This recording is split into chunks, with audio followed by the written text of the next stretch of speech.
Hello? Hello, hello. Mic check, mic check. Marcos here. 1, 2, 3, 1, 2, 3.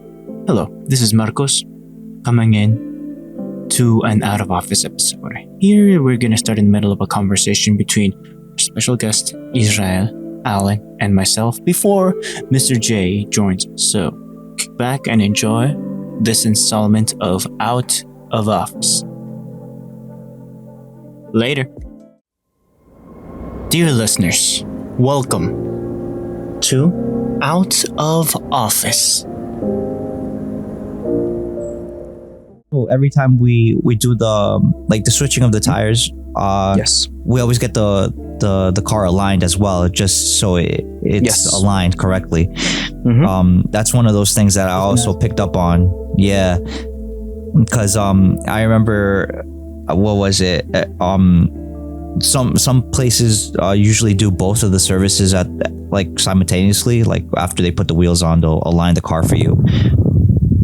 Only when you put the tires. Only when you get brand new tires, Right. you're supposed to get a Oh wait, I'm sorry. There's two: rotation and alignment. I was gonna say Alignment. that, yeah. Alignment should be done once you rotate the tires. You just should rotate the tires. Basically means that they're making sure the weight is balanced. Sometimes Okay. it could be, that's why they put the little weights and either inside on the outside of the rim. The I alignment thought that was a scam, but it's an actual thing. Like the is. alignment is critical. Okay. Yeah, the alignment is different. The alignment is different than the rotation. Rotation is, like I mentioned, you rotate the tires and also you balance them.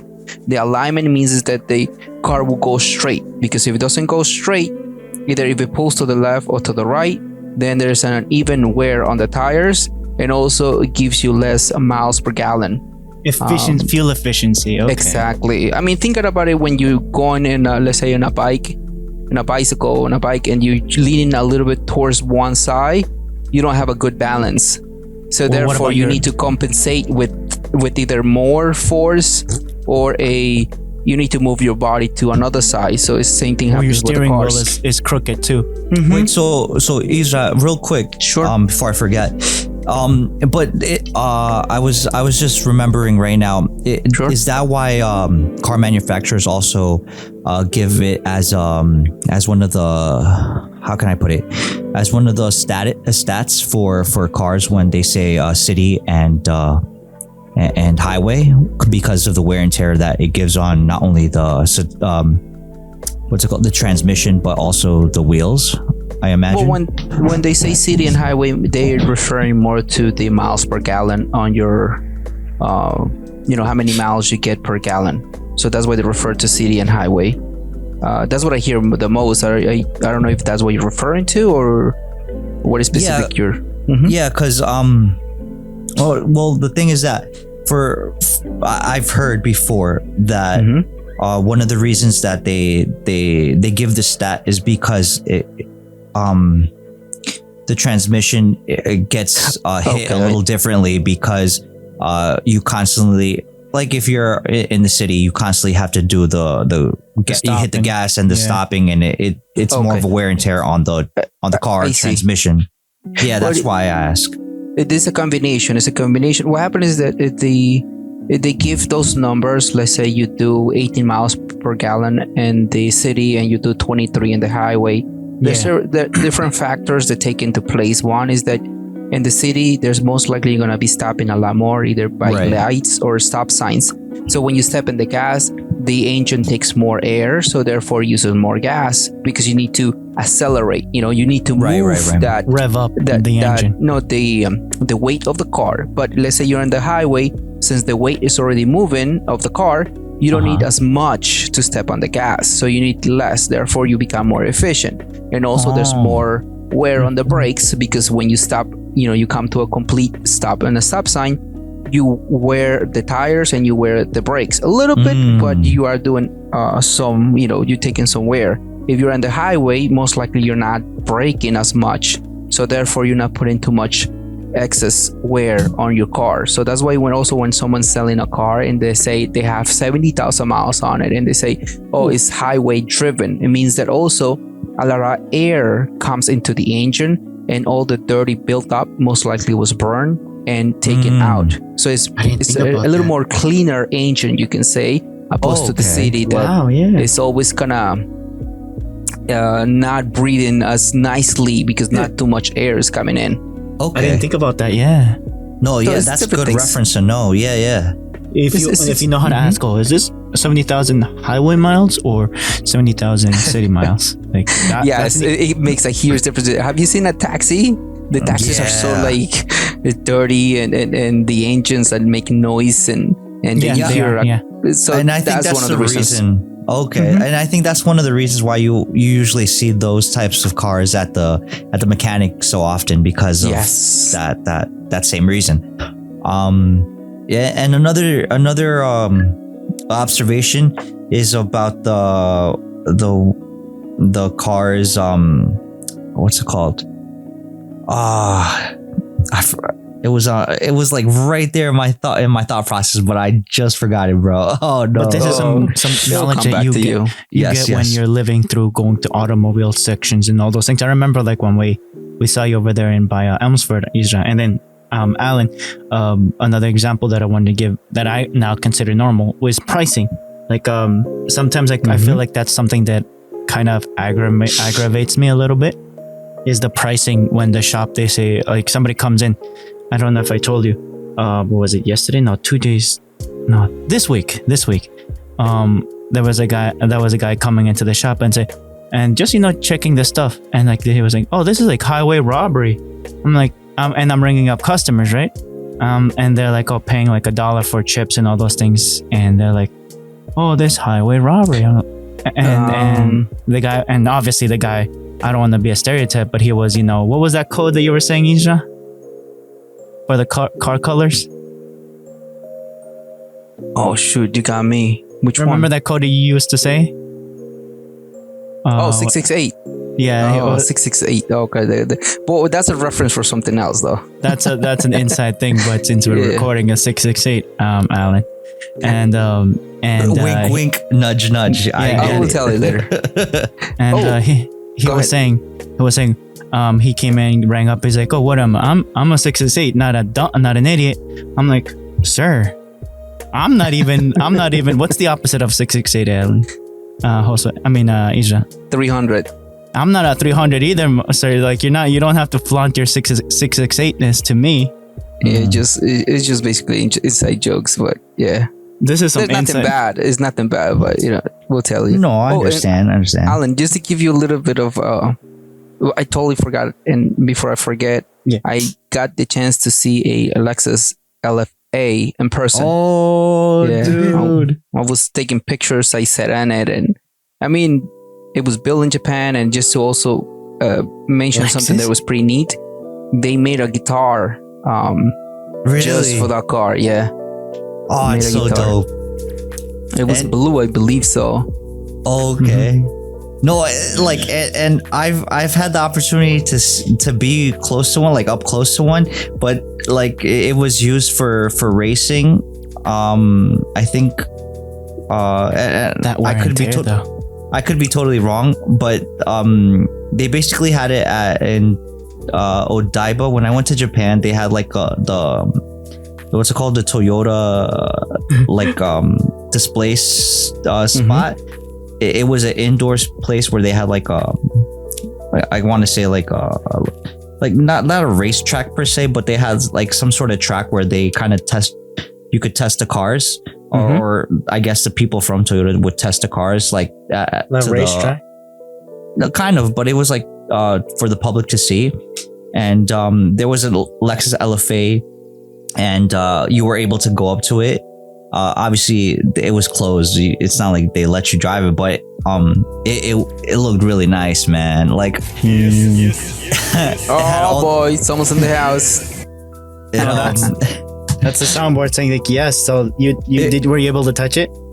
well, yeah, I was able to get up close to it. It's not like I was trying to hug the car or anything, Oh, but it had like full decals for Toyota and their race team or whatever the case was. But like, oh man, like I remember I was still in high school when that car was announced, and I don't know, man. It was just something like, for me, it was something special because it's like, you know, when you have like that dream car that's like perhaps like unattainable, and maybe you not catch feelings for it. But that's maybe not for that's a true dream car. Mhm. Yeah, and again, it's not like something that it's not like as unique maybe as other cars, like maybe certain Bugattis or certain like Lambos or certain Ferraris, right? Or Veyrons. Yeah. Right. But like, to me, that was like, wow, the style of the car was really nice, and I really enjoyed it. Again, I thought it was super cool that they were able to collab with Yamaha to get the revving of the engine to the note of G, and things like that made me really like, yo, that's super cool. Yeah, but I mean, I saw someone else in Vegas on YouTube that they had, I think it was either like a blue or a yellow Lexus The one that I saw was yellow. Pikachu the version. It was a Pikachu, yeah. The one that I saw was Pikachu. Oh, and just before I forget, the guitar, it was blue, but they only made 100 of them of that color because Lexus introduced this color. It was this blue, and the name of the guitar is called hold on, let me look for it. Stratocaster. Oh, Stratocaster, yeah, those are pretty famous for guitars. And it was made a collaboration with Fender. That's awesome. So that's like I mentioned, it was only 100 guitars made, electric guitars made, because of that went with that color. Josue? Hi, Josue. Josue's in the house? I can't see who's in the house. Yeah, me neither. Yeah, that's Josue. That's Josue. Oh, okay. Oh, guys, but I'm guessing that saved me. Why? Monkey. I'm guessing that the guitars that were made are more exclusive, I guess, or rarer than the actual cars.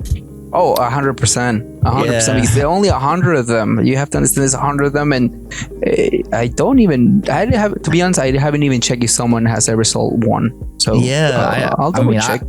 I would definitely not sell the guitar. Like, Obviously if I had not. the guitar, yeah, I wouldn't sell. I would frame it or keep like have it on display. Like a butterfly behind the glass container. Definitely. So yeah, Josue is in.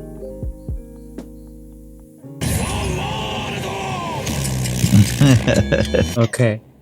So, and now, this is after the recording of episode 89 of the original LTS podcast.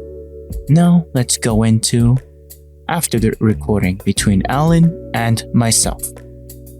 Let's dive in. So yeah, you were saying about the Fast and Furious? So yeah. So it was so the director is Justin Lin from the Fast and Furious, and it looks like he's gonna be the one making the live action One Punch Man movie. Mm-hmm. So that's, I believe Sony Pictures is the one behind the movie, and I don't know what to make of it, bro. I don't know if that's good news, bad news, but because he's known for action, you know, obviously we've seen that aspect of action movie from him in the Fast and Furious movies. I don't know if that will equate or translate well with the One Punch Man. Yeah, I mean, because One Punch Man has that like comedy mixed in with action, where it's like very dramatic, very serious, and then super like family, very familia type of like and just straight up comedy with like, you know, like ridiculousness. Ridiculous, like in your face ridiculous, like out like hot takes and like just craziness. Like The Rock punching what was it, what did he punch? I think he punched whatchamacallit thing that submarines not a harpoon, wait, what? Yeah, there was something in a submarine. Something in Antarctica. They were running or something like that, like in the car, and this thing, a torpedo. He punched the torpedo to the side. I was not aware of that. And then there's the other one where the car jumps off a cliff, and I don't know how he catches a wire, and the car just goes to the ridiculous actions. Bruh. Yeah, no, that's gonna be crazy if the director adds like crazy like things like that to that live action. That might be a good like movie just to go and laugh and have a good time. Yep. But definitely like other things that I was Give me another one. Another one. Yeah, so and I think I sent it to you guys. And if I didn't, I apologize. Wasn't my intention.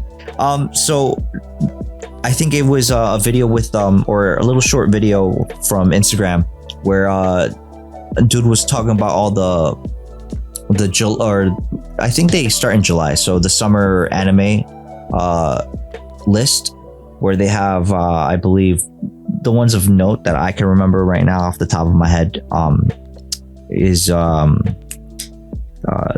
Devil is a Part-Timer. I think that's second season. And I think another one that was really, I guess, popular might have been Girlfriend. Yeah. And I think another one that was mentioned there was and I could be wrong, is the Don Machi one, if I'm not mistaken. So that might be something that people are going to want to watch. Me personally, I think this summer is going to be pretty good as far as like anime selection. And also I think one of the other highlights there might be like not per se, like not to say like they're not going to be movies out, but I think the One Piece Red might be one of those things that is going to draw a lot of attention, but I don't think it's going to come out in the West this summer. It might come out like towards the end of the year or even like beginning of next year, just because obviously how things roll out over here compared to there. And other than that, like what would be another good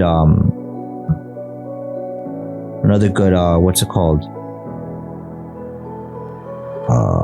piece of information that I can share with you right now. Let's see. You shared in the squad chat about the Afghan giant. The giant of Kandahar. Yeah, that was another thing. Yeah. No, I was gonna say Overlord was another one probably. Overlord, hit me with the Overlord. No, and now you got me intrigued, bro. Yeah, I sent you because I was what's it called? I was looking up on YouTube. Yeah, this is YouTube stuff. Like you normally share different links. I'm like, okay, wait, you caught my interest. Yeah, because I think the question I sent in the chat, I was like, yo guys, have you ever heard of the giant of Kandahar or something? Kandahar. Like that? Kandahar. And from the looks of it, I think the I guess the tale or the report, the non-report, if you will. Yeah, sure. Yeah. The non-disclosed information, right? Basically was, I think, in the 2000s or like early 2000, like 2000 or 2001, around that 2003, time. Before 2005. Right. So around this time, I'm in middle school, right? So I've never really heard of that.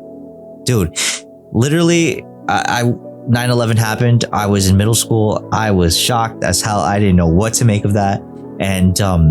And lo and behold, like after a few years, like I've always heard of like stories and stuff like that out in, the middle of nowhere, like Jack and the Beanstalk. Yeah, weird things. But then, for whatever reason, I think it was because you sent me a link before that, and I kind of went down the rabbit hole of because I think you sent something about the Yeti or Bigfoot or something like that. Bigfoot. Bigfoot. So. Yes, it was something that you. Biggie. Yeah, it was something that you sent, and or it was some like the thing in the 90s.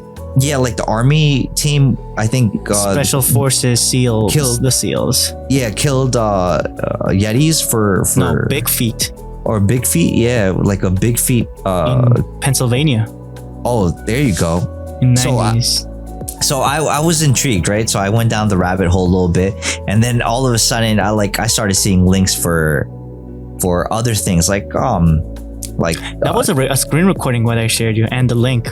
Dude, for whatever reason, like I read it, but and I try to click on like certain links, and it, like for whatever reason I didn't hear the audio or I didn't see anything. So, and mind you, I'm on my cell phone, right? And I'm working, so it's not like I can take my time trying to like look for everything.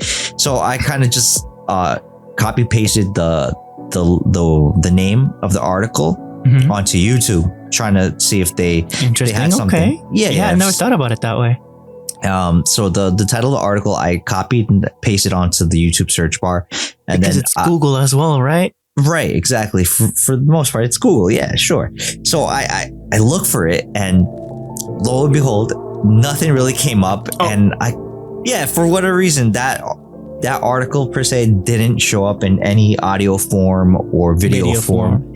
So I kind of was like, I omitted some words to try to shorten it. Maybe that's what, it needed to be done.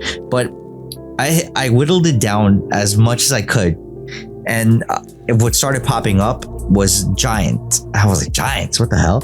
And I started looking, and there was like a couple of popular ones with a good amount of time. So like the one of the reasons I picked one that was like more than 5 minutes, or it was like 15, I think. Yeah, something like that, was because I didn't want to constantly grab my phone and switch it to another video, just because like I kind of need to focus on what I was doing at work. So I picked relatively like the longest one I could, and the title was I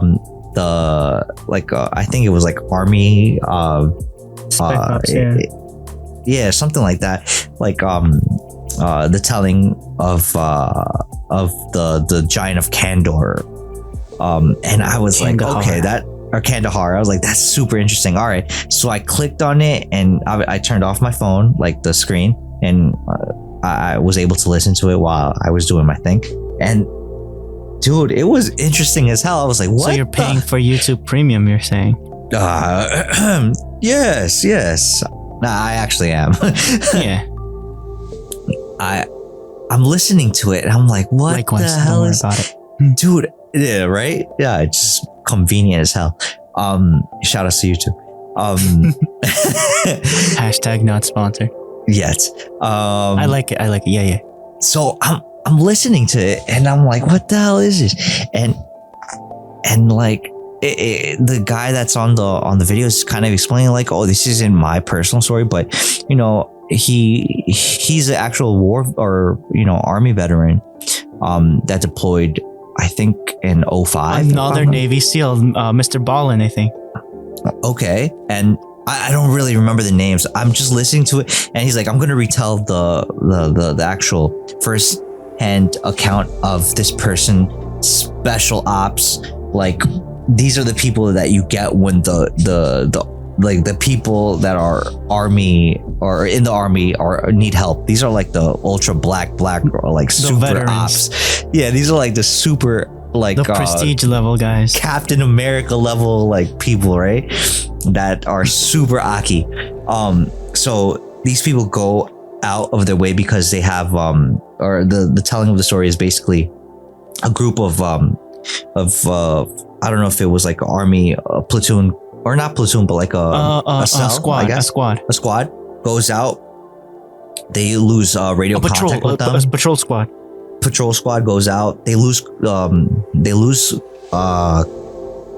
what's contact. it called? Contact with them, and they send this special SEAL team, another squad, to go look for them. They get to a part in Kandahar. What's the name again? Yeah, the Kandahar province. You said it right. All right, so they go to Kandahar, right, where they lost signal in the war zone. During the war zone, where they were the army was saying that a lot of the the non-friendlies are kept in the caves, or they're hiding in the caves or whatnot, and so they're expecting contact, right? So they default.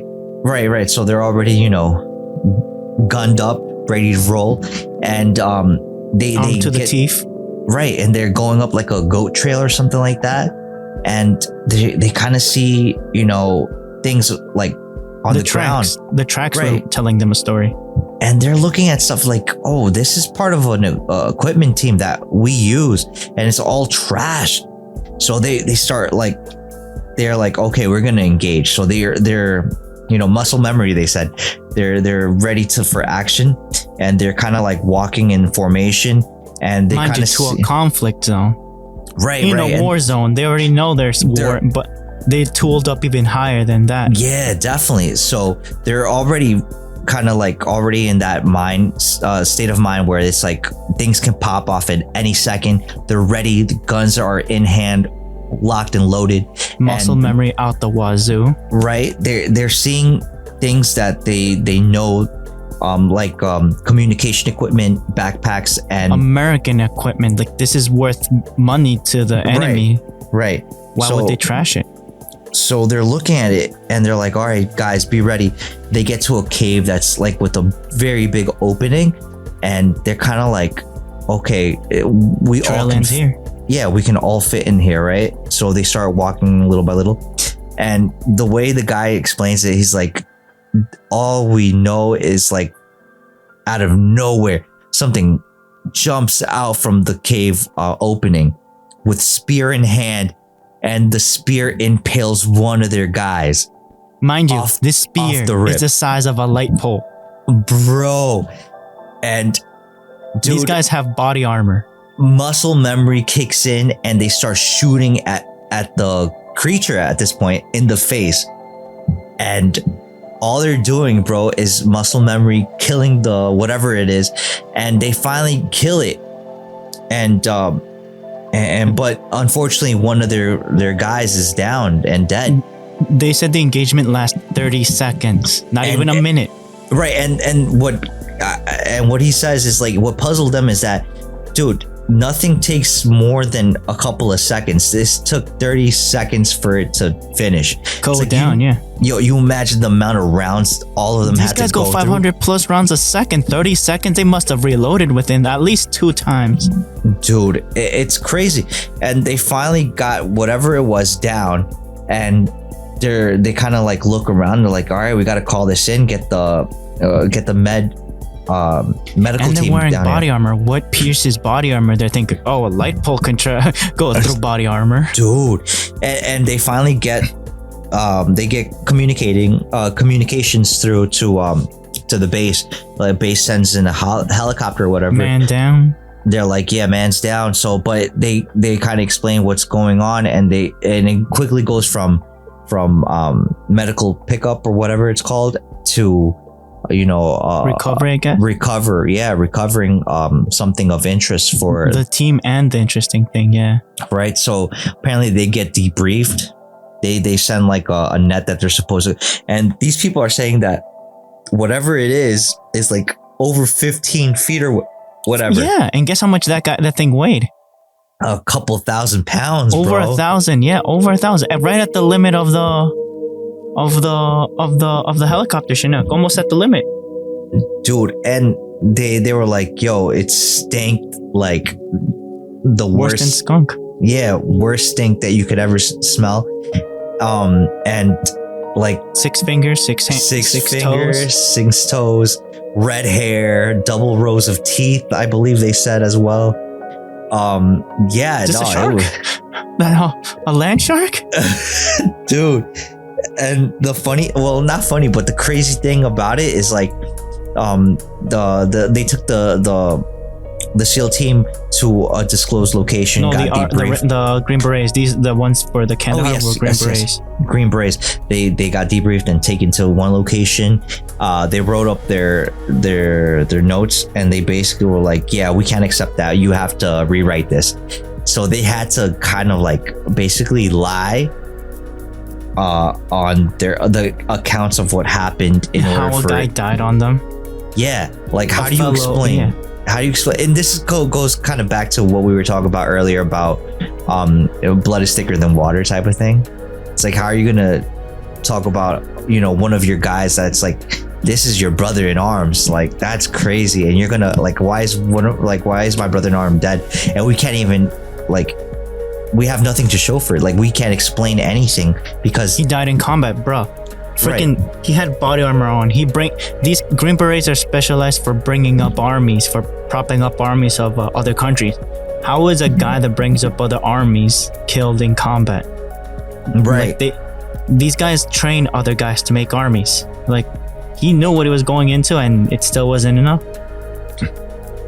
Dude, and like that to me was crazy when the whole video was done. I was kind of like, dude, down the rabbit hole I go, man. Would you go for the blue pill or the red pill? I went to wherever, like I took both pills at that point. I was like, yo, I go in with a crazy amount of skepticism, but like listen to it because it sounded super interesting at the same time. Yeah, and then the one that, just to go back as reference because of this story, the one that we were talking about, the 90s one, can I retell that one? Yeah, go ahead. So basically in the 90s, these are SEAL teams. They were called in by, 3-letter US government agency, and said, we've been getting distress calls from this area in Pennsylvania, in the northern area of Pennsylvania. And they're like, okay, so what do we do? And in the 90s, these guys were all kitted up, part of the teams. They're always in training, if you will. So they're always sharp and ready for contact. And they say the 3-letter agency gives them reports, slides, incident reports, all those things of this area in the mid-90s. And like, okay, right. So what are we gonna do? We're gonna go and clean the place up. You guys are hammers. We need a hammer in this area. Okay, we need hammer teams. Okay. So they got sent in the 90s, and they go in this mountainous area, forested area in Pennsylvania, and they say, oh, finally, the sheriff of the area saying, I haven't been happy to see the military since he was in Korea. So already, just by saying that, the person in charge is a veteran that, has seen stuff.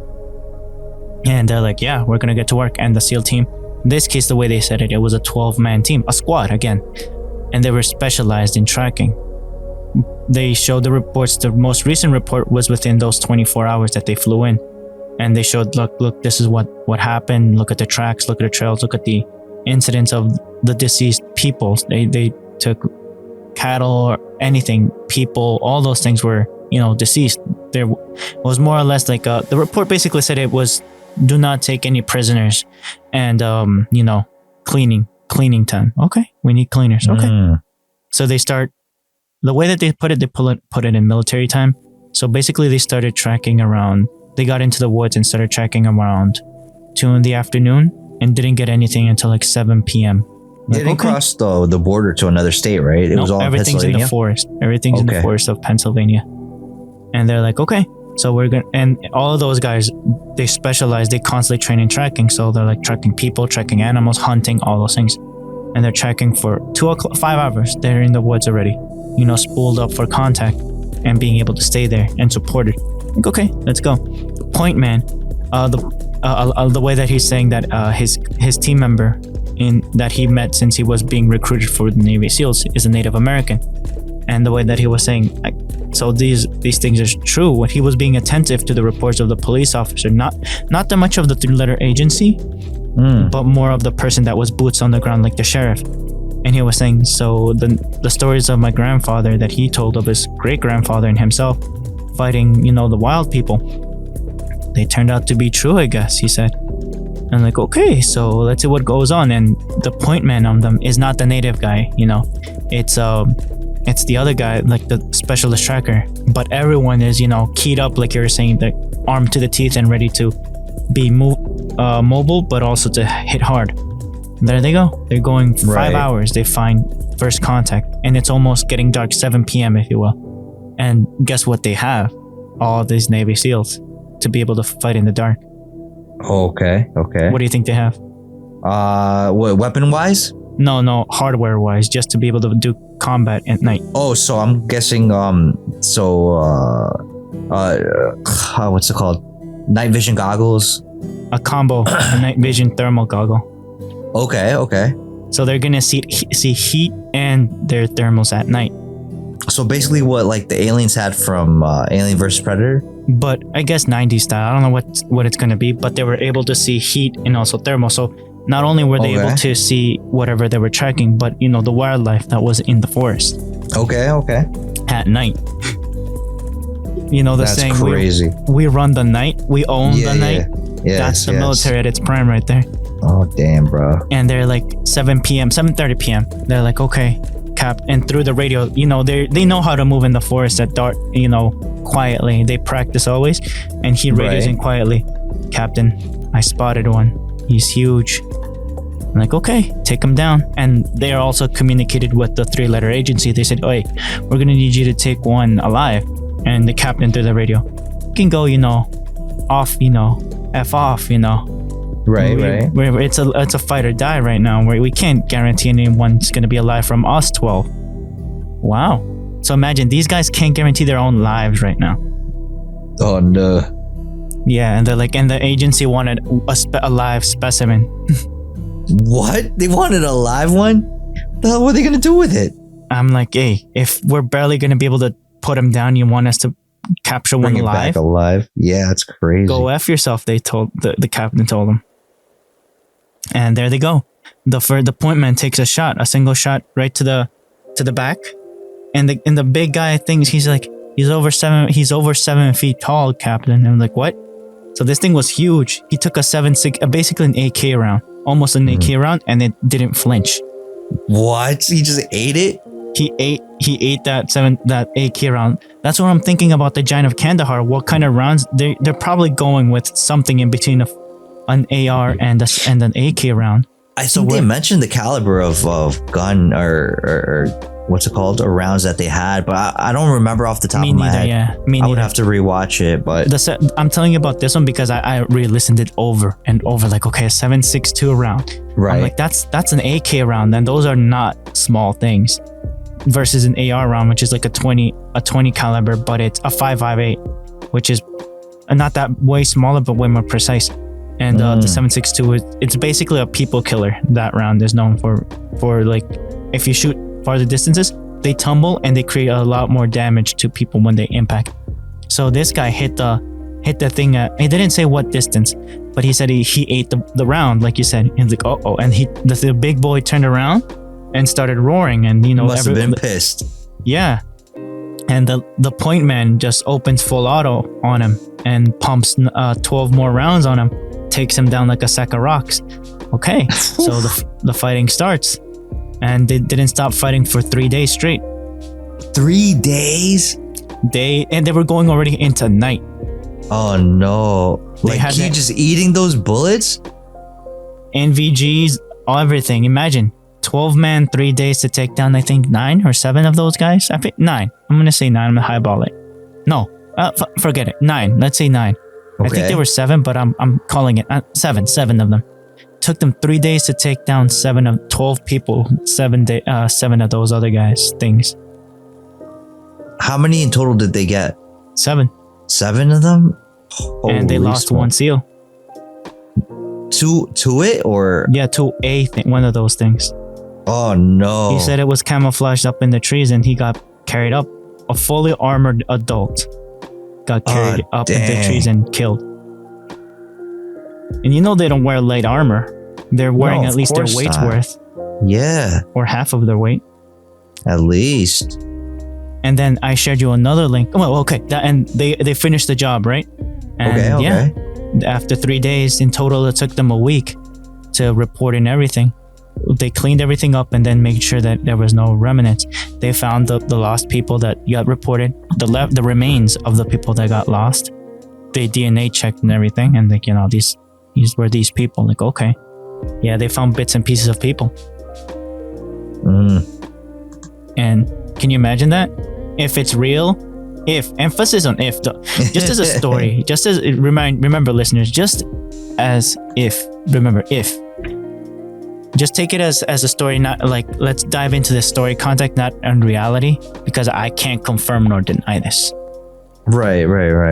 We weren't there. There you go. And then there's another one from this same storyteller that you're saying, but this one's in California. I don't know if you saw the title of it. This guy I haven't. Was running away from more or less, he says, wild people in California. And it's basically a young adult, a recent high school graduate, got inspired by a movie of an individual in the mid to late 90s also, that he went to live his own life in Alaska and, lived his freedom until he died. And this 18-year-old fresh out of high school from Oregon, said, I'm inspired to do my own thing, my pilgrimage to, do my own thing of growth. Okay. And he was an outdoorsman and not an expert, but, experienced outdoorsman. So he said, you know what? I'm going to do the trail from the beginning of Mexico, where California starts, all the way up to my state. His state is Oregon. I'm going to walk those like 1,500 miles in a hike. He's going to go for a hike, he said. And he did, right? And he started in Mexico and did it all the way up to like 100 miles up to Oregon, where he started a mountain. He entered into a national park. He knew his map, the markings, everything. He knew how to read that. And he said, yeah, he went to this national park for hiking, part of his trail. And the way that he described it is that this forest where I entered is so thick that the trees are so big that they're hugging. Everything else is super like full of trees. The trail is just the size for two or more, or at most two people walking side by side, and everything else is foliage and trees up to 100 feet high. Really? It's that dense? Yeah, it's that dense, he was saying. And he walked like that for like a day or two until he came to an opening where there were some rocks. And there he saw a couple, a man and a woman dressed in white, but this clothing was in tatters, They were sitting chilling on the rock, and this man was bearded up, and he was, like people chilling, if you will. Okay. But they were looking down the trail into where he was coming. He spotted them like 20 yards away, and he's looking them to the point at their face. These two people are mean mugging him. Just looking at him. He's been like for over days, over like a month, maybe a couple, 2 weeks without seeing another individual in this entire trail. He already walked over 1,000 miles, he said. During those 1,000 miles, he saw nobody. Right. And he's entering this national park. I forgot the name of it. And he says, these two people are mean mugging me, not even hello. He said, I'll still be polite, my manners. Hello. He keeps walking. And, he's like, I don't want to, turn around and, get mean mugged by these guys again. And he keeps walks a couple 20 miles more, and, goes to sleep. He does the rules for campers that are hiking. Eat your food, all those things, and tie it up high in the trees, right? So that bears don't come over. Right. He goes to sleep, wakes up, and notices that the thing that he tied up in the trees got untied and taken. He's like, what? Did a bear get it? Oh well, a bear got it. But he also knew how to hunt. He checks the ground. He sees boot prints that aren't his. He's like, okay, so I got robbed in the night. Okay, it's okay then. And he's going to pick up his tent. Mind you, he's doing this a solo trip. And he's like, okay, whoever it was that looked around my entire campsite, stood where I was sleeping, a couple feet away from where I was sleeping, but left. Creepy, but okay. He started walking again. He walked for another 20-30 more miles. Wanted to go to sleep again. He gets off the path because again, it's a narrow path, a walkway. It's just for two people side by side at most, and it's still this dense forest line, and just the trail is for the hikers. He goes off the trail and walks a couple 100 feet or 200 feet into the forest and finds a nice little open area for him to sleep. And he puts down his tent, eats again, his energy bars, if you will, because his cooking utensil, not his cooking utensil, everything that he had for food got stolen. And he's like, okay. Sucks. But he knew how to hunt and all those things. It's no big deal, but I know how to rough it. And it's only less than 100 miles left. Can you imagine where he says, oh, I'm under 100 miles away from home? He already walked over 1,000 miles already. Oh man, I don't know how people can do that, bro. And he goes to sleep, and in the middle of the night, he's like, he gets a feeling that wake up. He feels that, he gets that feeling, and he's waking up and he hears footsteps in the forest. And he hears steps, because before he went to sleep, he put a little traps of sticks around him, like a ring, so he can hear the noise. 20 feet, 15 feet, 10 feet, and 5 feet. And he heard those from a distance. He heard those this is a perfect ring of sticks. Anybody crossing, I'm gonna hear it. Right. He heard it from everywhere. Oh, dude. What? He heard his all 360 degrees of his rings get popped off. He's like, oh, I'm surrounded. And he hears somebody getting even closer, go past his 15, his 10 feet, his 5 feet ring, and just one pair of feet, legs. Okay, somebody's getting close, and he hears the steps walking right where his head is, right above his head. And he as quiet, because you can hear somebody sleeping in this dead, quiet forest, right? You can hear steps, all those things. He knew he was surrounded, and he heard a whisper like, he heard that, and he heard the other individuals breathing. He heard the like, you know, somebody's been walking a long distance. Is that quiet there? In the forest at night? No, I'm saying where he was, I'm guessing it's super quiet, like no animals, nothing. Well, everything knew that there was a predator outside. Oh, wow. Okay. Or a squad of predators, if you will. Right. So everything else got quiet, even the crickets. And he's like, oh, what the heck? And he's awake. He quietly grabbed his knife during the night as he's waiting with one arm out of his sleeping bag. No He gun? that's the mistake, right? No gun. Ah. And he hears the whispering. Yeah. He hears the whispering stop. And then the guy slowly walks back, snapping the twigs and where? everything goes back. Who's He walking back? The person that was Was camping there? stalking him. The stalker. Oh, okay. Walked back into the Okay. tree line, passed his markers, and disappeared. Interesting. Everything went quiet. Everything came back to normal. Even the crickets came back. He's like, what the heck? He didn't move. He doesn't know how he passed out again and woke up again like at 7 or 6 in the morning. Picks himself up, checks around him. Nobody's there. Checks the floor. Pair of blueprints. Everything around his sticks got triggered. I'm like, I was surrounded.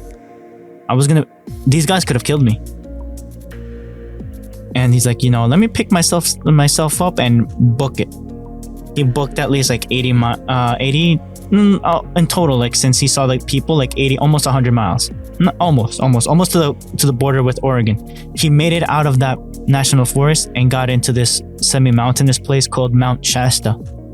And he knew that this place is going to be even worse because he heard horror stories of people hiking in pairs and these people disappearing. Like the people hiking in pairs would be talking to his hiking buddy to his right behind him.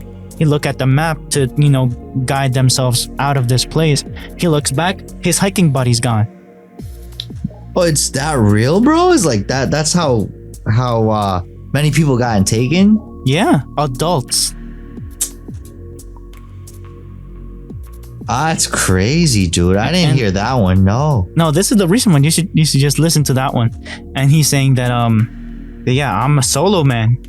And he's like 18, 19. He's like, the most I have is I want to say like a big like a Bowie knife, I'm thinking, but I doubt it could be something bigger. So I'm like, this is my only defense. Hey, my only defense is my youth and my, you know, willing to book it fast and hard, my right? knife, I guess. Yeah, definitely. And he's like, I'm not gonna stop. And the difference of this place is that there were big openings up to like 10 miles or 20 miles of open like fields and semi-forested, and then thick forest again. Like it would vary like that, the way that he was hiking his route. And he's in this part where he's coming out of these tree lines again, 100 foot tall tree line with just so dense forest. It's just the trail that he's walking. He gets out and makes it like 5, 10 miles, 20 miles into open land, semi-forested land. And he's like taking a break, drinking water, eating one of his power bars, looking back into the beautiful scenery of where he came from. And he sees within those tree lines 2 white dots coming out of the tree line. It was the couple dressed in white, slowly walking and making trail from 20 miles at a distance. Him at an angle looking down, he spotted them. He's like, I'm being tracked. Could it have been like a special ops group, or was it those 2 people? He called them out because they were dressed in white, and he knew that these guys weren't alone because he said, I was surrounded. I put a 360 net to perimeter, give me more perimeter, and everything got triggered. That's so bizarre, bro. And then he to the final, he's like, I'm 50 miles out of Oregon. Just mind you, Oregon, not home, the state of Oregon. He's 50 miles out of getting out of California and making it into Oregon. So just beware of that. Okay. And he's like, okay, let's see, where am I? He sees that he's being spotted. And this trail, right? It's only, he hasn't seen anybody else but those two people the entire route that he's been from the beginning of Mexico, the end of Mexico, all the way towards Oregon. Over 1,000 miles, and those are the only two people he's seen physically with his own two eyes. And the way that his perimeter got triggered this time in that national park, it sounded like he was surrounded by a squad of people, at least. And at least more than two. And he's like, yeah, something's not adding up. If I'm seeing these two people, there has to be more. Right. These are just the tracker party, if you will. And he's like, you know what? Let me check my map. Where am I? Everywhere. And at distance, he's at least 25 miles out from everywhere. No civilization 25 miles out from his sitting point. What kind of strikes me as weird is like there's no animals to speak of, like no like bears, no mountain lions, no something. You're like, no, there isn't. There wasn't. Whatever was there is like spooked. You're right. They knew better than to be on those trails, on that trail specifically. That trail was clearly made for humans because it was too easy to be tracked on by other animals. Right. And mind you, he didn't see any trail while he was walking on that trail. All those 1,000 miles, he went up mountains, he went the edge of cliffs, all those things. This is specifically made for hiking. So it could be, made for hiking, and he didn't see anything. The natural climate, the erosion, cleaned out any trail in front of him while he was walking. Okay. So it was even easier for the trackers or the people that were, following him to track him because they're in front of him and they haven't seen anybody else. So this guy's like, you know what? I gotta book it. I'm young, I'm strong, I got lungs, I got strength. Let me just run. He ran, right? He's like 10 miles away over this border of Oregon. He ran until it was dark. He's like, I'm still in Mount Shasta National Park. Like, you know what? It's 7 p.m., 8 p.m. It's already dark. I'm just looking down this trail, looking down at my feet to see the trail. That dark. It's already that dark. He didn't make camp until it was beyond, dark. He couldn't see the trail anymore. So he went off the trail at that point so that the trackers knew. The way that the trackers, he was thinking, he was being tracked because, it's getting going to sunset. Oh, he's going to start making a bed by now. So no. He's like, I can't see this guy anymore. He didn't go to sleep at this time, so it's gonna be, a problem for the trackers. He did that. He went like 300 feet into the forest, did a bunch of loop-de-loops, everything, and found an opening. Went to sleep there, put his perimeter again, and just laid there. He said he couldn't sleep. He couldn't sleep, and he's dozing off. Right, he's dozing off. And he wakes up again. Something tells him to wake up. He doesn't know how long he's been asleep. And he has his backpack, everything ready to run if need be. He's ready to leave his sleeping bag, all his tent, things, except the things that's on his backpack that he is wearing on himself. And he's like, okay, if anything goes off, I'm ready to run, and I got my knife ready. Right. And he's sleeping. Book it. Right. Yeah. He doesn't know when he wakes up, but he hears his perimeter pop off again. 360 again. Oh no. But this time everything freezes. The whispering freezes, all those things. A flashlight turns on his tent. They got a flashlight. Can you imagine? They got a flashlight on them. They're like, that's crazy. Like they can see him, but he can't see them. Yeah, they can see him with a flashlight. Okay, it's time to roll out. The flashlight turns off. Everything's quiet. And he gets out as fast as he can with his blade out, making as much noise. You know what I'm saying? Like trying to intimidate the squad, whatever's around him. And he hears one of his perimeter snap behind him. He turns around and he hears another perimeter snap right in front of him. They were doing sandwiched. They were doing a pincer maneuver. Like, this is a properly executed ambush. Right. Me thinking hindsight, not thinking at the moment. Yes. So what he he did. He quickly dove out of the sandwich, if you will, the pincer, and just ran. Booked it, left his tent, left his sleeping bag, and everything that was on him was the only thing he took. His backpack was on. He just booked it through the night, crashed into a bunch of trees, branches, everything. Fell a bunch of times, got up, ran, kept running, didn't stop until he tripped over a log. And this log was a branch, technically, of a bigger tree that had made a little hole on the ground where he ironically fell.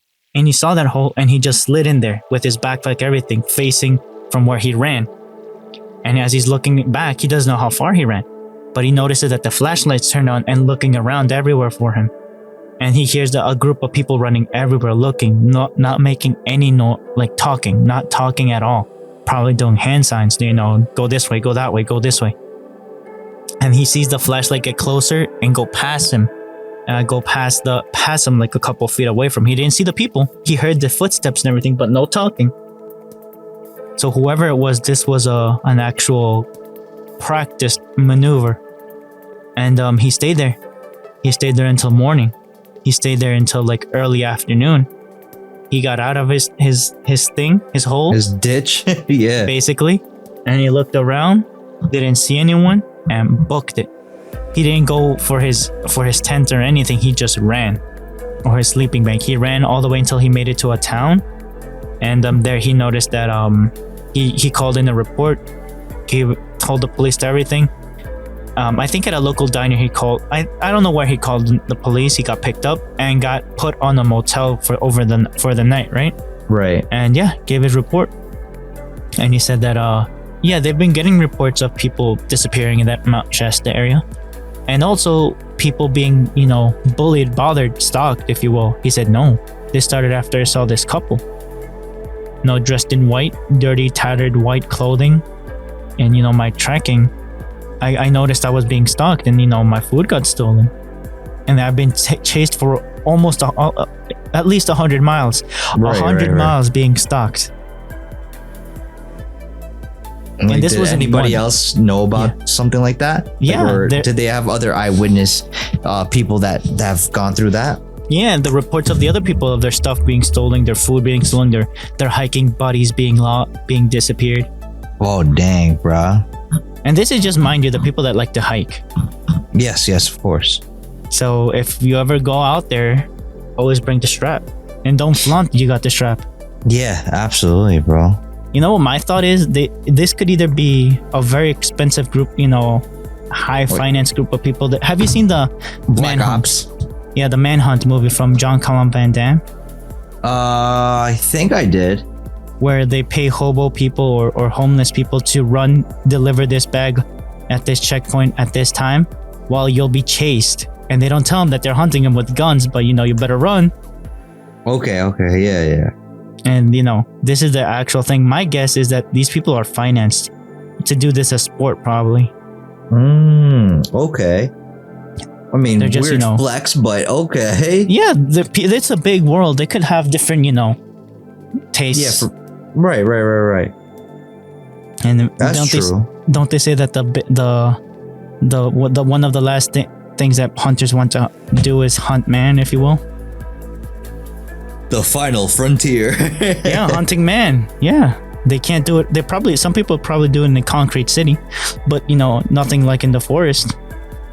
Yeah, like legit kind of makes like almost make it seem like a predator, if you will.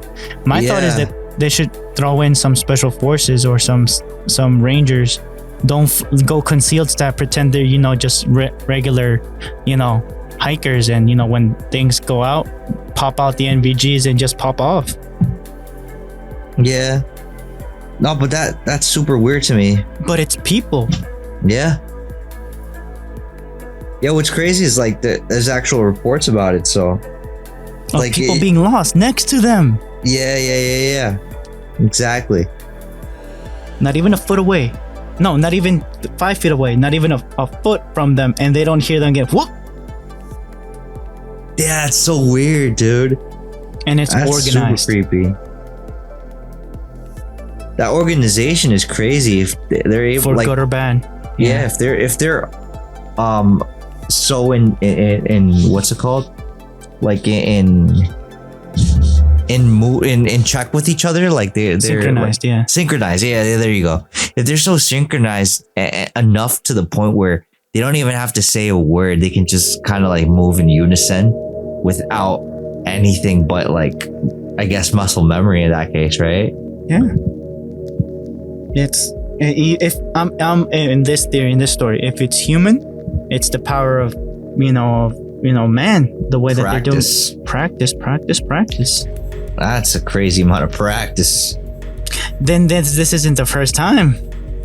Yeah, of course. I'm pretty sure that like they've got it down pat. Like they perfected whatever they're doing out there. And what's crazy is like it's like in your own backyard type of thing, right? Like in 1,000 miles being your backyard. Yeah. Like in the United States, in like, I guess you could say the countryside or the mountainside. the wilderness. Just one trail, he said. Yeah. 100-foot tall trees and forestry. Yeah, that's crazy, dude. And that's just going down the rabbit hole of like one video, dude. Mm-hmm. I don't know how true this one is. Can I tell you the one that my mom told me this week as well? Go ahead, bro. Allegedly, I don't know how true. This is just, mind you, just as a bit of news. I don't know how true this is, but allegedly they captured a couple that was, killing people in Mexico City specifically. Really? Mm-hmm. Like And narcs or who? No, just people, just regular people, a couple, a man and a woman. And during the pandemic, yeah, they stacked up to 20 bodies. What the fudge? And guess what they did with the bodies? Did they sell their organs? No part went to waste. As in like they ate them? Mm-hmm. That's crazy, dude. Cannibalism? Really? Mm-hmm. That's creepy. That's sick, bro. And this was during the pandemic, just 2 years. Damn, bro. And they killed specifically women. Is there a reason why? Allegedly, with the story that I heard, the man, the husband, had traumas with the mom. Okay. Oh, wow. The mom allegedly would dress him as a girl and prostitute him. What the fudge? That's sick. Mm-hmm. And he would more or less vent his trauma with other women, except his wife, with other women about, his traumas. That's horrible, bro.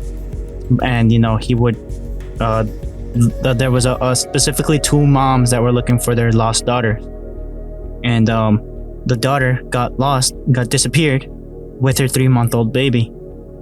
And she was like 29, 30 years old. And then the other mom lost her 26-year-old daughter. And they didn't know how. They were everything that happened to people that sell in the street vendors. Right. And everyone in that area knew each other. The only people that were out of place were the couple. This couple would sell, recycled plastics, would sell cell phone cases, would sell I forgot what else. Would pick up, empty bottles and go and recycle them. Those kinds of things, right? And do those kinds of things. But they moved in early, a little bit before the pandemic, like a few months before the pandemic, in that area, in Mexico City. And they're like, okay, everyone's doing their own thing, right? Everyone minding their own business. And I don't know how there was a protest, and one of the moms of the disappeared woman say, "Oh, I have a theory that this person is, at fault or responsible for the disappearance of my daughter." And at that, there's a recording of that protest. And then the mother of the other disappeared person was in the same neighborhood but didn't have that relationship with that mom. And she said, "Oh, my daughter is also lost." They did the report to the police and everything, and they're like, "Yeah, we don't have anything right now. We're investigating. Don't more or less, please, ma'am, we have a lot more time than just to attend you customer service wise." Oh, damn. Okay. And the moms were talking. They cross-reference of who they knew that their daughters knew, and they crossed their T's, dotted their I's, and found that this couple was the one that they networked along with the neighborhood. And they're like, okay, And the police, and during this protest, said that one of the moms said that in TV, right?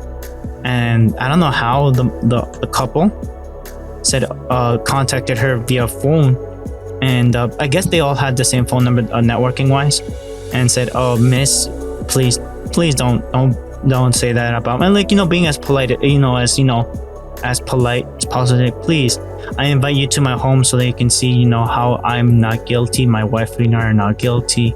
Right. Like trying to mend fences. And she ignored him for at least like 3 months. And he gave those phone records. She requested that the police look at the phone records of their house to see who called them. And they found that both women had their numbers there for a decent amount of time before until they disappeared. Like, okay. So the police went and they found remnants of bone, human bone, all those things of not only of women specifically. And they found the baby. The baby was in the house, still alive and being taken care of. Oh, that's crazy. And the mom and the grandma recovered the baby, got the baby back. But there was a report on part of the federal government that, we've been doing an extensive, investigation about this, a marketing campaign, if you will. Right. When in reality, the two moms were the ones that were putting the grunt work, and told where to check the phone calls, this is the phone number, all those things. And yeah, this guy admitted to having a mental illness and having a trauma, and the wife, was a ride or die kind of person. Yeah, that's sick, bro. Yeah, and basically, it gets pretty gruesome what the wife admits. Yeah. So she says, yeah, he's my husband. I'm a ride or die kind of lady. Like, I mean, hey, it's your couple, and that, I mean, you found a good wife, I guess, if you're thinking about it that way. But still, a lot of people died under their hands, and they consumed them. Yeah. During the pandemic, sick, dude. 2 years. That's super sick, bro. 10. If I'm running the numbers, at least 10 people per year. Yeah, it's super disgusting, bro. Mm-hmm.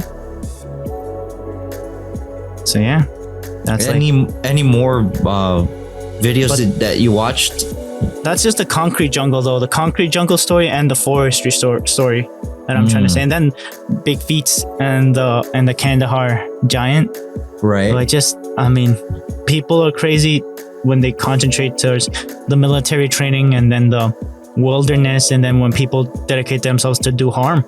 Yeah. I'm just saying, there's always a light and the dark side for both sides. So, just as a hindsight, stay safe out there. Be good to people. Absolutely, listeners. bro. Educate yourself. Try to learn new things. Try to be humble. And respectful. My thing, I feel like if you want to be mouthed off to anyone, expect to be mouthed off that.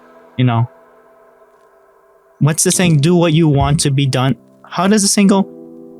Do as you want to others. There you go. How you want them to do unto you, or something there you like go, that. Yeah, no, definitely, bro. I was just gonna switch up the topic because it got Go for it. Yeah, go for it. It got real. Yeah, it got real gory, I guess you can say. No, well, there was other couple of articles I was looking into that I got as email.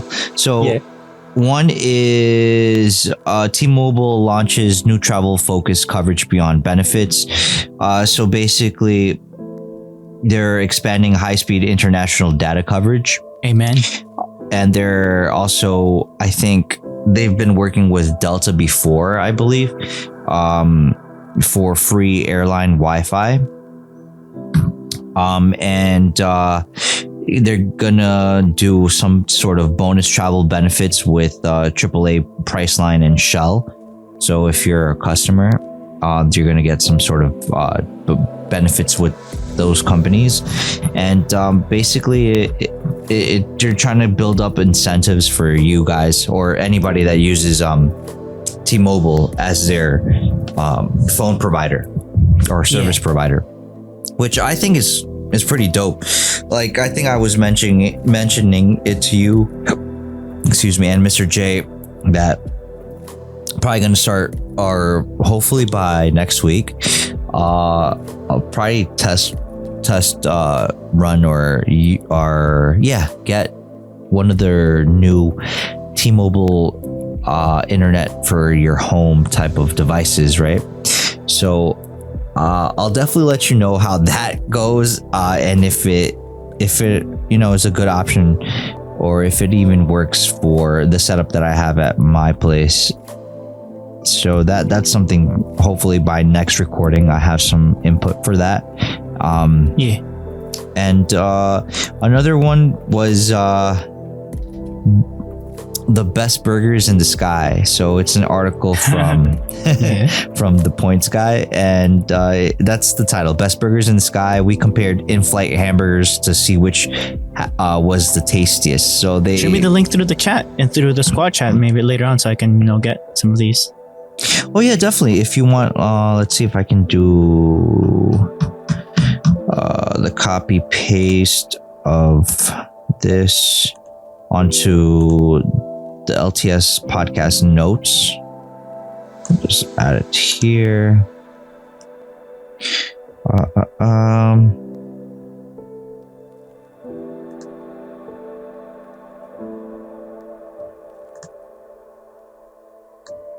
Okay, so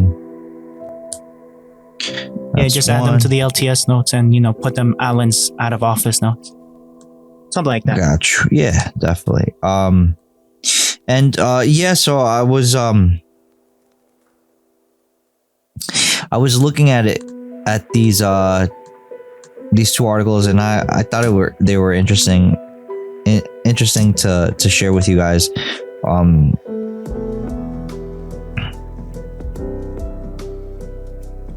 Out of office. Sorry for that.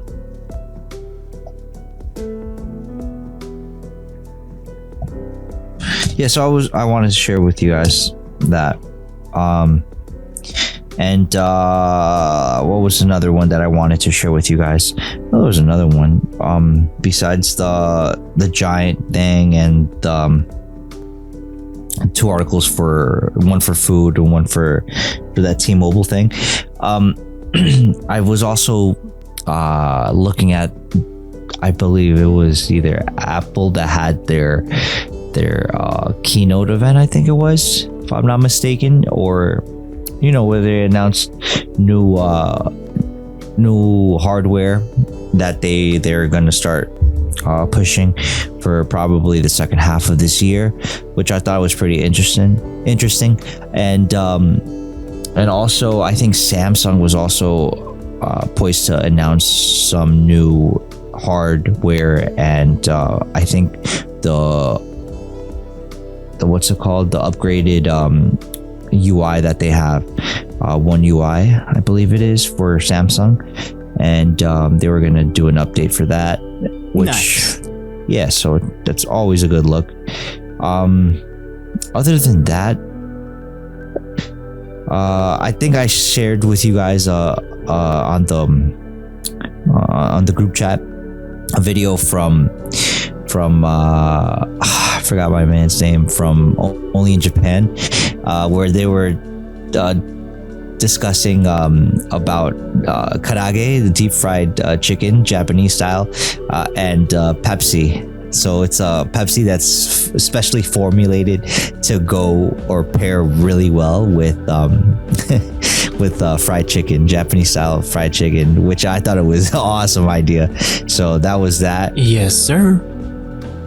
And yes, sir. And I think I think the other one was or the last one was what was it? And I think I mentioned it last time. I sent to you the voice actress for, I think we were discussing something about helping one of Josue's friends that I think wants to start getting into voice acting. So I sent you a video, I think, of yes, you did, of one of these voice actors that's a YouTuber as well. So that might be something you might want to share on the links. I did share them. Okay. And and I don't know, interestingly enough, I think this weekend, what is it, in a couple of minutes or right now, I think Father's Day just started. Salutations to all the daddies out there. Yes, happy Father's Day to everyone. Father's Definitely Day. happy Father's Day to Israel, right? Yeah. Which is also a very dope, celebrating him being a dad. That's crazy. Mm-hmm. Oh yeah, mind you guys, this is for Out of Office. I forgot to say that. Dang it. Yeah, no, definitely. This is Out of Office. I think we started also discussing in other recordings about how the world is opening up little by little. I think Japan's opening up a lot more now, if I'm not mistaken. And the economy is looking crazy right now, which is another thing I wanted to mention earlier in the recording. How the stock market is wilding out. Gas prices are through the roof. What else? Would there be like an amount for you to consider electric right now? Like within 30 days. Within 30 days? I don't know, bro. Like, to me, short term, I think short term, that's looking like a big if. Like, if there's no more energy, or like if gasoline becomes ultimately like unattainable, then probably we would have to try to figure something out. But I don't know. That's the weird thing. Even if we were to try to like jump ship to something else, like electric EVs for cars, like I don't know how that would help us besides getting us from point A to point B. Other than that, like say for people that like the people that are gardeners or landscapers, like the technology isn't quite there for people like that. Didn't they make it official to illegal already for the blowers and be electric now? To be quite honest, bro, I hear people are not even doing like. So there's no enforcement right now. There's no enforcement because but the price is the cutter, if you will. No, and even then, like, not every machine is like even the backpack blowers. I would say, like everything else, that the first iterations aren't the best thing. I would say that they're not up to snuff to try to actually get everything done. And I can only imagine how it is for like say construction workers or say people that are doing carpentry or like I don't know people what their that have supply to line is them for them specifically. Exactly, or people that have to like rely on machinery or tools that are specifically gasoline like right now dependent. Today, behind me where we live, you can hear the weed eater, the blower, all those things. I'm like, okay, yeah. I'm in another state, so I don't know what the rule is over here. But in New York, that would have been a violation right there. No, definitely. Like it seems like those are the things that I guess local government and to a large extent like federal government want to attack. But it's like, dude, you say you don't want it, but you don't give anyone else, like you say that's what you want, but you don't offer solutions or anything. What about to good help. solution?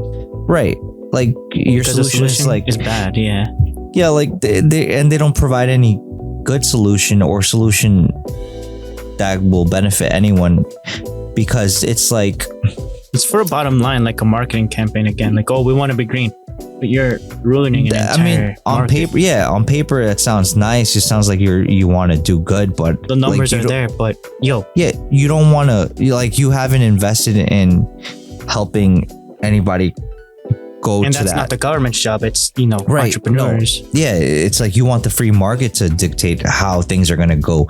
You don't want government sponsored anything really, because they suck at doing stuff because it's centralized. I don't even who's doing the electric. Let me check the electric blowers. What's the market right now for that? I'm pretty sure there's a bunch of companies that are trying to like take advantage.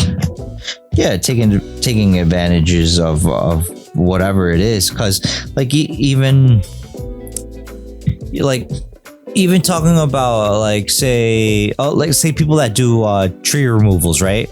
Or like cutting down that's trees. specialized. The one that's taking care of the bushes, the one that looks like a chainsaw but with crazier teeth. What's the name of that one? I don't remember. A hedge trimmer, I think. Okay, yeah, like there's a lot of machinery, like, and just to try to put a little emphasis on this one example with a chainsaw, right? Like in order for you to cut down a tree and stuff like that, I don't think you're gonna be able to, like, it's been seen that they don't battery powered what's it called, machinery doesn't have the same oomph and strength to actually, you know, get the job done. At least it might start off good, but then once that battery pack runs out, you're stressing it. It's it. gonna deplete quicker. Yeah, you're losing. Yeah, you don't have enough battery packs unless you invest. And I think each battery pack for certain machines costs like a pretty penny. It's like you have. What I'm looking at right now for blowers, the cheapest one, okay, $31. But I'm guessing like what the heck? And then it's gonna be like a tinsy thing. But I'm guessing that's like not a commercial one. That's more of like a personal home use. Yeah, like a residential type of thing for your like own. the backpack blowers. Those are what? Those are not commercial. Those are not home use. Those are what? Those are like commercial use. Yeah, I'm guessing it's more like commercial use type of thing. Where the pusher, I've used the pusher as well, the big one. Okay. Those are not for home use. Right. Oh wait, depending if you have a big backyard or a front yard, you might, as a homeowner, might or you want want to get houses, yeah, or you probably have a couple of houses because you want to make a little extra income. Maybe you want to do that as a side hustle. I'm looking at the chainsaws. I'm like, what? Like the average is like $50. I'm like, oh, the highest that I'm seeing right now is 120. Okay. I'm like, what? You know what I've been looking into? Which one? Not to switch up topics on you, but I've been looking into like generators and like solar panels. I don't know. In Tomatoes, you know that area where I used to live. My brother's been telling me that they switched up that entire top parking lot behind the school area, and you know what I'm talking about, right? Yeah. That they put a lot of solar panels from the beginning of our street all the way down to the back end to the double second floor of that parking lot. Yeah. All of it solar panels, and there's a wall in between, a huge like black wall, and it's not huge, like half the size of a light pole, and it's blocking. And I saw that with my brother, like, oh yeah, those are the Tesla batteries. I'm like, what are those used for? I'm like, I don't know. But the entire the first area where the back of the school and the second floor of that 2-level parking lot, all of it solar panel. Yeah, that makes sense. But I don't know what are they going to bank there. They're banking their batteries. What are they? Are they for electric vehicles? Are they for emergency? Well, if they have a wall, what's it called? Yeah, a battery wall though. If they have a battery wall, I'm pretty sure they're storing energy there in order for them to use it as a just in case. And that's a really good idea, because I'm pretty sure that, and I could be totally wrong, but one of those things that we get hit with every year, at least warning wise, not because it happens every year. I think it's been a couple of years since we've had rolling blackouts, especially where I'm at. Anyways, it used to be maybe, I want to say, maybe roughly 10 to 15 years ago, it used to be a problem when the heat was like really high. We would get rolling blackouts. There was a big one, right? That lasted a long time. I remember one that lasted for like a whole day and a whole night.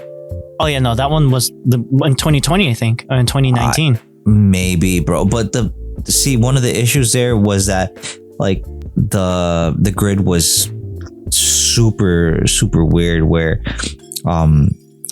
the heat or the grid was susceptible to heat and overheating. So they've worked on it, and now it's way better. But still, I don't know how this summer is panning out or how it's going to be. So And I now think beware of the Bitcoin miners.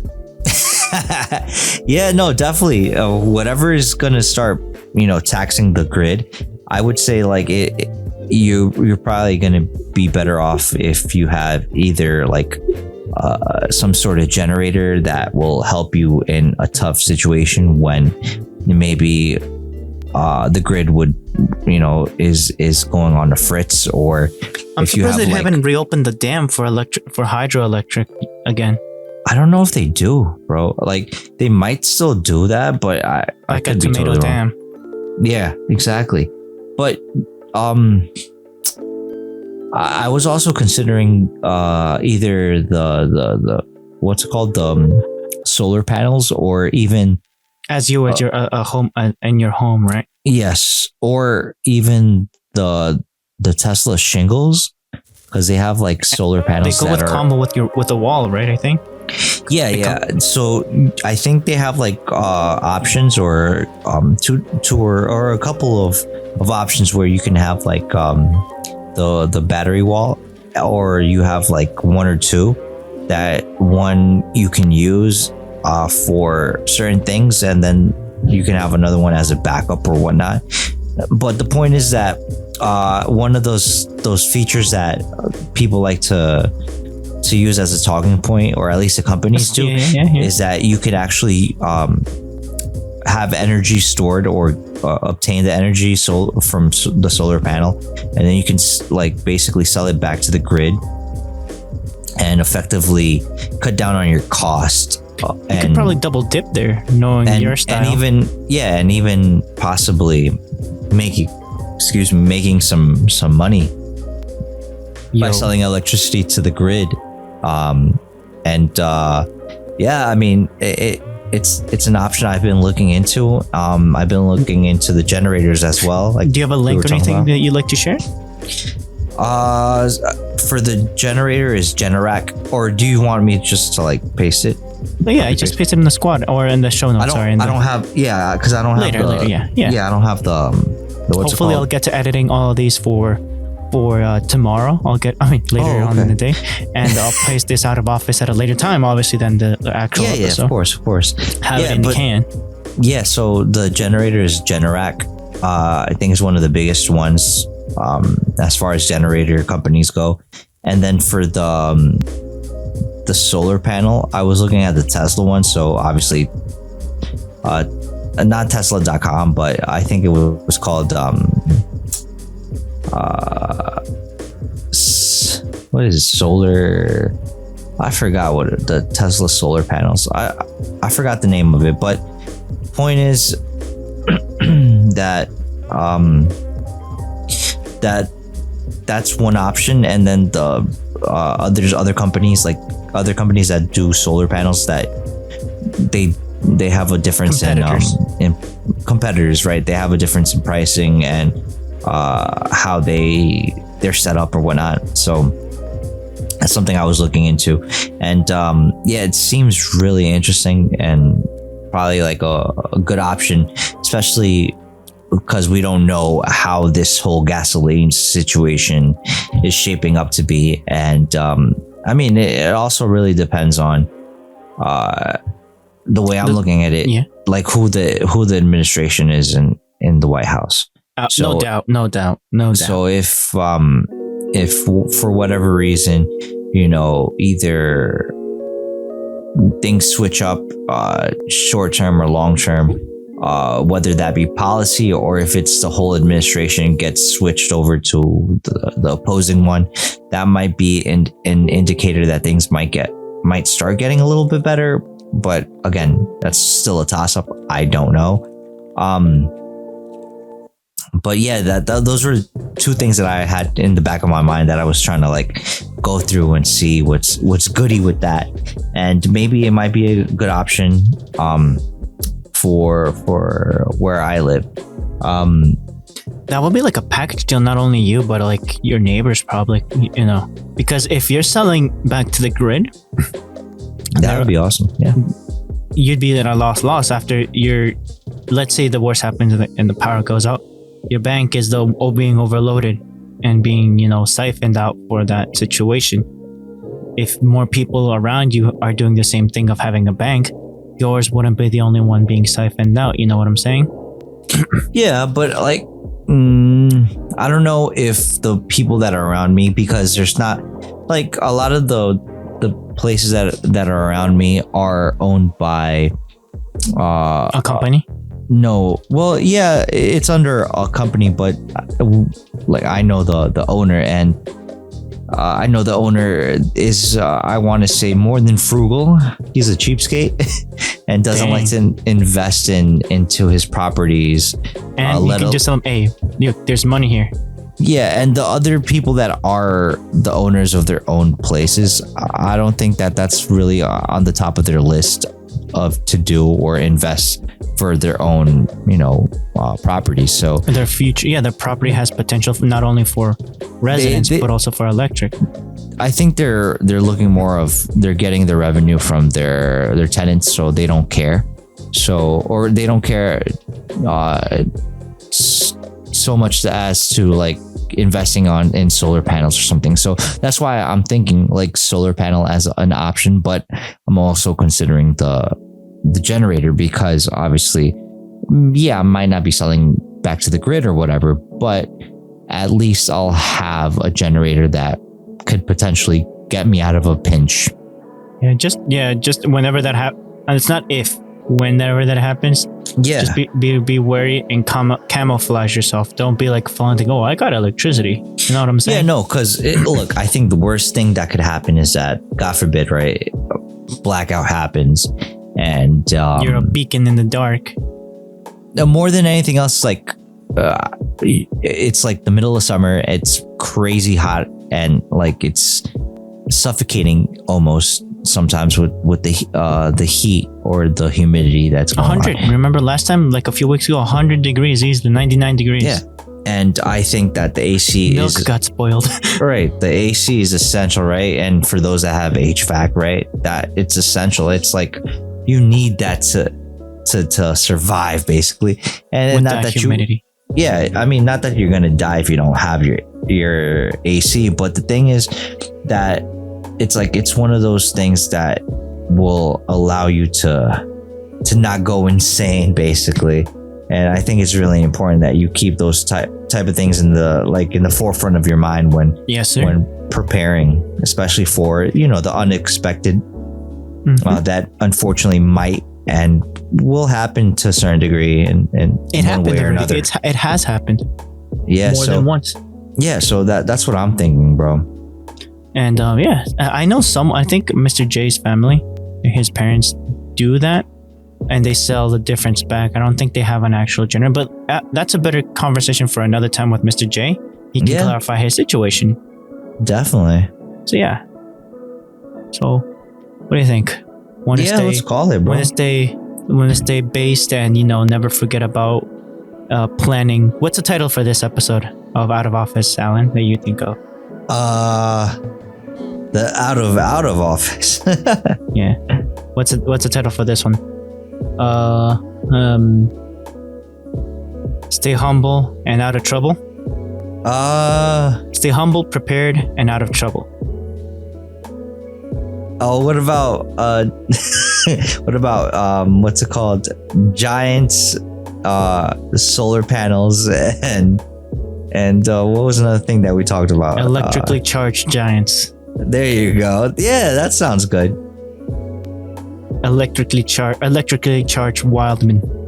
yeah, that sounds good too. Or charged Wildmen. Charging Wildmen.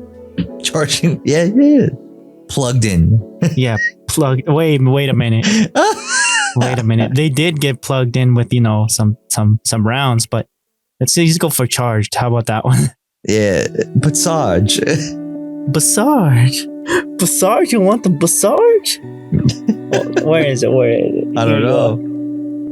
Passage. There you go. The charged Wildman. Yes, Because sir, that involves the giants and the people. Yes. Of course. And then- Of course.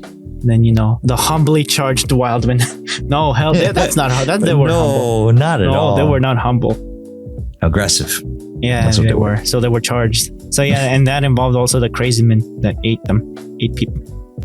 Ugh, crazy people. But yeah, the world is crazy. So just like you're saying, create plans Yeah. and just be ready and Be safe. be humble. alert. Be alert. Be humble. There you go. Yeah. Stay frosty. Absolutely. So this is Marcos signing out of office. Peace. Remember, follow us on our social medias: Twitter, Instagram, YouTube, all those things. Right out. Like, share, and subscribe.